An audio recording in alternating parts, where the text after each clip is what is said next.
नमस्कार दोस्तों, स्वागत है आपका एक बार फिर अपने YouTube चैनल एचपीजी के स्टडी में। तो गाइज कैसे हो आप सब लोग? आई होप आप ठीक ही होंगे।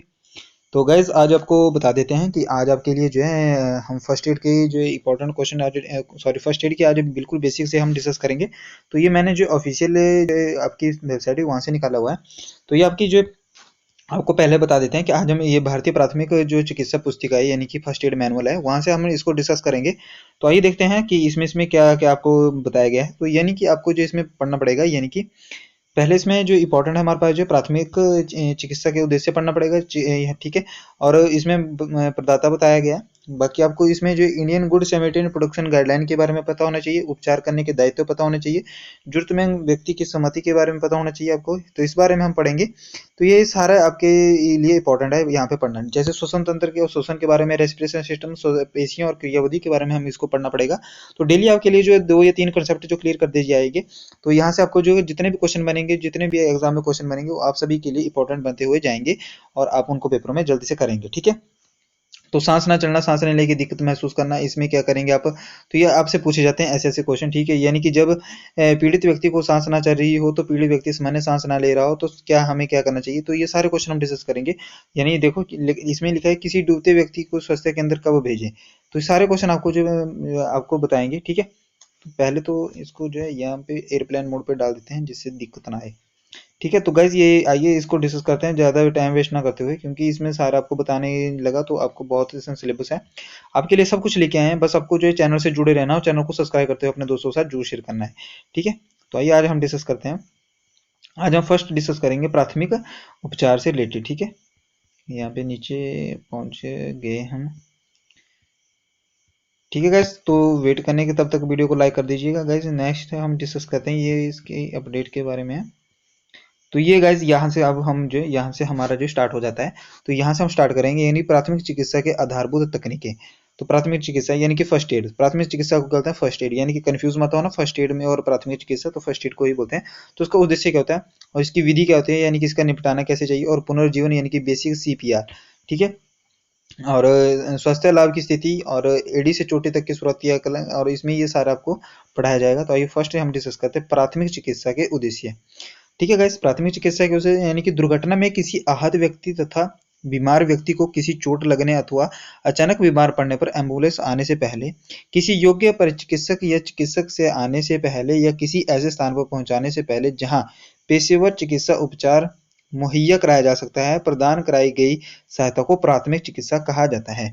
तो गाइज आपसे सीधा डायरेक्ट क्वेश्चन पूछ लिया जाएगा कि प्राथमिक चिकित्सा जो है किसे कहते हैं। तो प्राथमिक चिकित्सा कहते हैं यानी कि दुर्घटना में किसी ऐसे व्यक्ति को जिसे चोट लगने अथवा अचानक बीमार पड़ने पर एम्बुलेंस आने से पहले, एम्बुलेंस आने से पहले, वहां पे क्वेश्चन ऐसा आ सकता है कि एम्बुलेंस आने के बाद उसको जो है आप प्राथमिक चिकित्सा देंगे, नहीं, एम्बुलेंस आने से पहले और किसी योग्य चिकित्सक या चिकित्सक से आने से पहले, या किसी ऐसे स्थान पर पहुंचाने से पहले जहां पेशेवर चिकित्सा उपचार मुहैया कराया जा सकता है, उस सबसे पहले आपको जो है जो सहायता दी जाती है उसको बोलते हैं प्राथमिक चिकित्सा कहा जाता है। आई होप आपको क्लियर हो गया होगा। तो गाइज नेक्स्ट इसमें बताया गया कि किसी आपदा या जन संघर्ष सिविल स्ट्राइफ के परिणाम स्वरूप लोगों को अक्सर चोटें लगती हैं, जिन्हें तत्काल देखभाल के लिए किसी नजदीकी स्वास्थ्य केंद्र तक ले जाने की जरूरत पड़ती है। आई होप आपको क्लियर होगा। अब जितने भी क्वेश्चन आपके लिए बनेंगे वो बिल्कुल इजी बन जाएंगे, क्योंकि एमसीक्यू से आप डायरेक्ट क्वेश्चन नहीं कर पाओगे, पहले आपको थ्योरी पढ़नी पड़ेगी, तब जाके जो है आपको एमसीक्यू डायरेक्ट आ जाएंगे। तो एमसीक्यू भी आपके लिए जो तैयार रखे हुए हैं, बाद में एमसीक्यू करेंगे, पहले थ्योरी सेक्शन कर लेते हैं। इसमें लिखा कि प्राथमिक चिकित्सा के उद्देश्य। तो प्राथमिक चिकित्सा के उद्देश्य क्या होते हैं, यानी कि जीवन की रक्षा करना।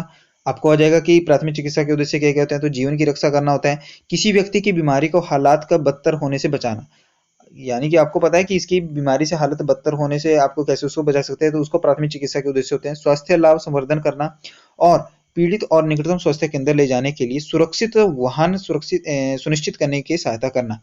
पीड़ित को निश्चित स्वास्थ्य केंद्र ले जाने के लिए आपको वाहन की व्यवस्था करना, ठीक है। एम्बुलेंस नहीं आने पर आपको जो उसकी सहायता करना। तो ये सारे आपके उद्देश्य होने चाहिए। आई होप आपको क्लियर हो गया होगा, सबको क्लियर हो आएगा, क्योंकि मैं बिल्कुल स्पष्ट बोल रहा हूँ, ठीक है। तो जो भी बेसिक बिल्कुल जिसको भी नहीं आता वो बिल्कुल इसको करके जाएगा एग्जाम में, ठीक है। आपको बताना है कि प्राथमिक चिकित्सा प्रदाता, नेक्स्ट हमारे पास प्राथमिक चिकित्सा प्रदाता। आपको क्लियर हो गया कि फर्स्ट एड का जो मुख्य उद्देश्य क्या होते हैं, ठीक है। प्राथमिक चिकित्सा प्रदाता वह व्यक्ति होता है जिसके पास किसी प्राधिकृत प्रशिक्षण निकाय का प्रमाण पत्र हो, जिसमें यह उल्लेख किया गया हो कि वह अर्हत प्राप्त प्राथमिक चिकित्सा प्रदाता है। आपके पास एक इसमें लिखा है कि प्राथमिक चिकित्सा प्रदाता कौन होता है, उसके पास एक प्रशिक्षण सिकाई का प्रमाण पत्र होना चाहिए, उसके पास उसने ट्रेनिंग की हो, तभी जाके उसको जो है उसको प्राथमिक चिकित्सा प्रदाता कहते हैं। जैसे सेंट जॉन एम्बुलेंस इंडिया या इंडियन रेड क्रॉस सोसाइटी द्वारा जारी प्रथम चिकित्सा प्रमाण पत्र उन अभ्यर्थियों को प्रदान किया जाता है जिन्हें सैद्धांतिक एवं प्रायोगिक कार्यों को पाठ्यक्रम में भाग लिया गया हो, जिन्होंने किसी विशेषज्ञ की निगरानी में प्राथमिक चिकित्सा का परीक्षा उत्तीर्ण की गई हो, उसे जो है प्राथमिक चिकित्सा प्रदाता कहते हैं। तो क्लियर हो गया आपके लिए। याद रखेंगे सेंट जॉन एम्बुलेंस इंडिया और इंडियन रेड क्रॉस सोसाइटी द्वारा जारी प्राथमिक चिकित्सा प्रमाण पत्र। तो आपसे ये भी पूछ लिया गया कि चिकित्सा प्रमाण पत्र कौन जारी करता है, तो उन सेंट जॉन एम्बुलेंस इंडिया और इंडियन रेड क्रॉस सोसाइटी द्वारा जो इसको जो है प्राथमिक चिकित्सा प्रमाण पत्र को जारी किया जाता है, जो परीक्षा जो सफल कर पाता है। आइए देखते हैं प्राथमिक चिकित्सा एवं विधि। तो Indian good Samaritan protection guideline, तो गाइडलाइन इसमें क्या क्या है, यानी कि तो विधिक रूप से एक अच्छा और उदार व्यक्ति किसी ऐसे व्यक्ति को कहा जाता है जो किसी आपातकालीन स्थिति में जो पीड़ित व्यक्ति को सहायता स्वैच्छिक तौर पर करता है।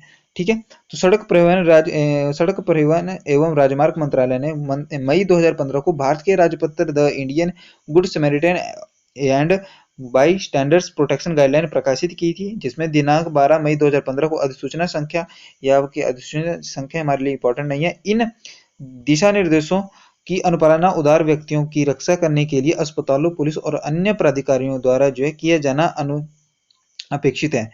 उच्चतम न्यायालय ने जो इन दिशा निर्देशों को दिनांक 30 मार्च 2016 को अनुमोदित किया और इस प्रकार वे इस भूभाग के कानून बन गए कि जो राज्य के पर बाध्यकारी होंगे। तो आपके लिए पता होना चाहिए कि उच्चतम न्यायालय ने इसको कब जो है यहाँ पे लागू किया गया, तो 30 मार्च 2016 को इसको लागू किया, Indian good Samaritan protection guideline में शामिल किया गया। ठीक है, याद रखेंगे। और इसमें निम्नलिखित दिशा निर्देश कौन कौन से हैं, तो आइए देखते हैं। यानी कि किसी सड़क दुर्घटना में प्रत्याशित सहित कोई भी बाई स्टैंडर्ड या गुड समैरिटन किसी घायल व्यक्ति को निकटतम अस्पताल में लेकर जा सकता है। यानी कि आप पहले क्या होता था कि जैसे कि किसी को जो है चोट लगती थी, तो आपको जो क्या होता था कि जैसे आप उसको अस्पताल में लेके जाएंगे तो आपसे उल्टी कार्रवाई होती थी, पर अब ऐसा नहीं है। अगर आपको कोई घायल व्यक्ति आपको मिलता है तो आपको उसको जो है अस्पताल में कहीं भी भर्ती करवा सकते हैं और उसको आपके जो है वहाँ पे कोई भी पूछताछ नहीं होगी, और तथा बाई स्टैंडर्ड या गुड समैरिटन को तुरंत जाने की अनुमति दे दी जाएगी, और बाई स्टैंडर्ड या गुड समैरिटन से कोई प्रश्न नहीं पूछा जाएगा। यहाँ पे लिखा हुआ साफ कि आपसे कोई प्रश्न नहीं पूछा जाएगा, सिर्फ प्रत्यक्षदर्शी के जिसे पता बताने के बाद जाने दे दिया जाएगा। आपको वहां पे जाने दे दिया जाएगा, बिल्कुल आपसे कोई प्रश्न कोई भी पूछ नहीं सकता। बस आपको जो है वहां पे थोड़ा बहुत पूछेंगे कि आपसे यहाँ इस व्यक्ति को आप कैसे जानते हो, कहाँ पे मिला आपको, तो आप उसको सही से बता देना। तो बाई स्टैंडर्ड या गुड समैरिटन किसी सिविल और तथा आपराधिक दायित्व के लिए उत्तरदायी नहीं होगा। इसके लिए आप कोई अपराध के दायरे में नहीं आओगे आप, तो आपके पास कोई भी इसमें अपराध नहीं आएगा, क्योंकि अब जो हेल्प करने से पहले लोग डरते थे कि हम इसको हेल्प करेंगे तो पुलिस केस बन जाएगा हमारे ऊपर, पुलिस हमारे से 36 क्वेश्चन करेगी, पर अब ऐसा नहीं है। अब आपके पास जो है अब आप किसी भी घायल व्यक्ति की सहायता कर सकते हो बिना जो है बेझिझक होके, क्योंकि ये सारी गाइडलाइन जो है सुप्रीम कोर्ट ने इसको जो है जारी कर दिया है। और कोई बाई स्टैंडर्ड या गुड समैरिटन जो सड़क पर घायल पड़े व्यक्ति के लिए पुलिस को सूचना देने अथवा आपातकालीन सेवा हेतु फोन कॉल करता है, उसे फोन पर अथवा व्यक्तिगत रूप से उपस्थित होकर अपना नाम और व्यक्तिगत विवरण देने के लिए बाध्य नहीं किया जाएगा। अगर माना कि आपने मतलब कोई आपके सामने किसी का एक्सीडेंट हुआ है और आपने जो पुलिस को फोन किया, तो आप उस पे अगर पुलिस आपसे पूछते हैं कि आप कौन हैं, क्या लगते हैं, कुछ भी, तो आप इसके लिए बाध्य नहीं हैं। अगर आपकी मर्जी होगी तो आप अपने बारे में बता सकते हैं, नहीं आपकी मर्जी नहीं होगी तो आप नहीं बता सकते। तो गुड समैरिटन का नाम और संपर्क विवरण बताया जाना स्वैच्छिक और वैकल्पिक बनाया जाएगा। ठीक है, और सड़क दुर्घटना से संबंधित किसी आपातकालीन परिस्थिति में जिस समय डॉक्टर में चिकित्सक देखभाल प्रदान किए जाने की आशा की जाती है, किसी डॉक्टर द्वारा प्रतिक्रिया को अभाव व्यावसायिक कदाचार के अंतर्गत सम्मिलित किया जाएगा। ठीक है, तो ये सारे आपके लिए जो इसमें गाइडलाइंस दी गई हैं। ठीक है, तो आई होप आपको क्लियर होगा। नेक्स्ट हमारे पास जो है उपचार करने का दायित्व। उपचार करने का दायित्व में क्या बताया गया कि सामान्यतः यदि कोई स्वयंसेवक ऐसे किसी अपरिचित जख्मी या बीमार व्यक्ति को सहायता करने के लिए आगे आता है, तो उससे अजनबी व्यक्ति को सहायता देने वाले व्यक्ति को कर्तव्य हो जाता है कि उसको पर्याप्त रूप से सावधान रहे। देखभाल करने का कर्तव्य इस संबंध में इस 2015 प्राथमिक चिकित्सा प्रदान के लिए ऐसा कानूनी बाध्यता नहीं है, वो सामान्य जनता के प्राथमिक चिकित्सा करे जब तक कि वह उसके काम का एक भाग ना हो।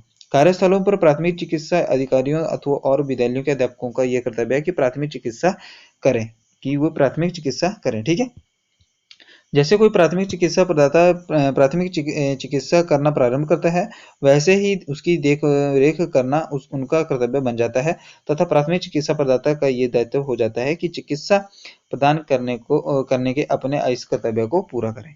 तो ये आई होप आपको क्लियर हो रहा होगा। और यदि कोई सड़क दुर्घटना किसी राहगीर के सामने होती है तो कानून उसे ये अपेक्षा करता है कि वह घटना स्थल पर रुके और जख्मी व्यक्ति की सहायता करे और उसे दुर्घटना से पुलिस को सूचित करे।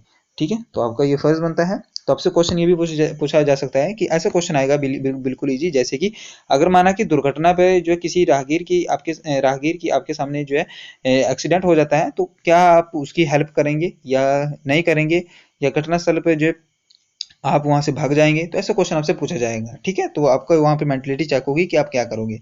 और किसी प्राथमिक चिकित्सा प्रदाता द्वारा चिकित्सा प्रदान करने के लिए अपने दायित्व का निर्वहन न करने के आशय यह हो जाता है कि अपने कर्तव्य के प्रति लापरवाही है, यानी कि अपने डॉक्टर ने मना कर दी कि मैं इसका इलाज नहीं करूंगा, तो अपने काम के प्रति वो लापरवाही है। हालांकि ऐसा कोई कानून नहीं है जो दुर्घटना में आहत किसी व्यक्ति का उपचार करने के लिए किसी पर दबाव डालता हो, परंतु इसका आशय यह नहीं कि कोई व्यक्ति यह जानते हुए भी दुर्घटना स्थल में से चला जाए कि जख्मी व्यक्ति के जीवन में खतरे में है।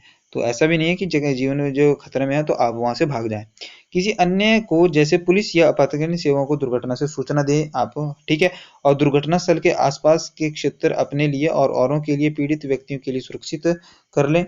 पीड़ित व्यक्तियों की जांच करें और यह पता लगाएं कि हुआ क्या है और पीड़ित व्यक्तियों को सांत्वना राहत प्रदान करें। तो आपसे ये क्वेश्चन यहाँ से जो है पूछा जाएगा। ठीक है, जरूरतमंद व्यक्ति की सम्मति, यानी कि इसमें बताया हुआ है कि सचेतन व्यक्ति को ये अधिकार है कि प्राथमिक चिकित्सा स्वीकार करें और उसे आविष्कार कर दें। ठीक है, ये आपके लिए इंपॉर्टेंट नहीं है। ठीक है, यदि इसमें एक इंपॉर्टेंट है यहाँ पे, यदि व्यक्ति की आयु 18 वर्ष से कम है तो ये अच्छा रहेगा कि उसके माता पिता या संरक्षक यदि वे वहां मौजूद हैं तो वे स्वीकृति प्रदान करें। यदि वे आपकी सहायता लेने से मना कर देते हैं तो उसे नजदीक रुकें और पुलिस तथा आपातकालीन सेवाओं को बुलाएं जो इस स्थिति में सही ढंग से निपटा सकें। तो आपके पास जो ये भी आपसे क्वेश्चन पूछा जा सकता है कि इस स्थिति में आप क्या करेंगे। यदि व्यक्ति बेहोशी की स्थिति में अथवा अपनी स्वीकृति देने में अक्षम है तो उसकी सम्मति उपलक्षित मान ली जाती है, तब आप उसे जरूरी प्राथमिक चिकित्सा प्रदान कर सकते हैं।